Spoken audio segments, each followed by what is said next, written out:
যুবক, তোমার মতো হতভাগা কেউ নাই। ও নারী, তোমার চেয়ে হতভাগা কেউ নাই। ও পুরুষ, তোমার চেয়ে হতভাগা কেউ নাই। কপাল পোড়া কেউ নাই।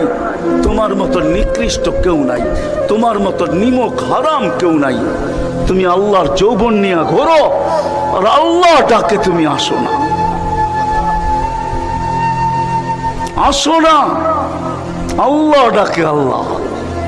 হায় হায়, দুনিয়া দিয়া বুঝাইতে চাইতেছি, দুনিয়া আমার আলোচনার বিষয় না। প্রত্যেক দেশেই কিছু ব্যক্তিত্ব থাকে, ইচ্ছা করলেই এদের সাথে সাক্ষাৎ করা যায় না, সিরিয়াল নিতে হয়, সিরিয়াল মতে সাক্ষাৎ করতে হয়। প্রত্যেক দেশেই কিছু ব্যক্তিত্ব থাকে।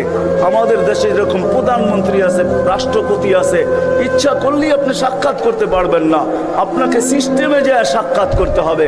দুনিয়ার সামান্য একজন পদস্থ ব্যক্তির জন্য, যদি দুনিয়ার একজন পদস্থ ব্যক্তি, তাকে সাক্ষাৎ করার জন্য যদি সিস্টেমে যাইতে হয়, ও যুবক রাগ হয়েও না, তোমার পায়ে হাত রাখি,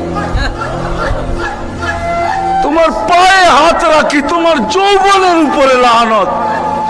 মালিকুল মুলুক তোমাকে ডাকতেছে আর বলতেছে কোন সিস্টেম নাই, আয় আয় আয় আয়। আসাজিদু ইয়াসজুদু আলা কাদামাইর রহমান। তুই মাথা রাখতে দেরি, আমার কুদরতি পায়ের নিচে যাইতে দেরি হবে না। তুই মাথা আমার কুদরতি পায়ে রাখবি, তুই সেজদায় যাবি, তোর থেকে আমি পর্দা সরাইতে দেরি করব না।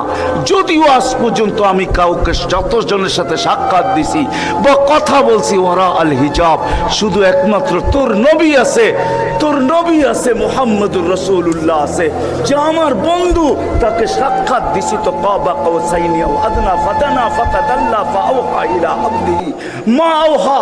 সমস্ত পর্দাকে সরায়া বন্ধুকে পাশে বসায় দর্শন দিছি। তুই তারই উম্মত, তোকেও দর্শন দিতে চাই, কোনো পর্দা রাখতে চাই না।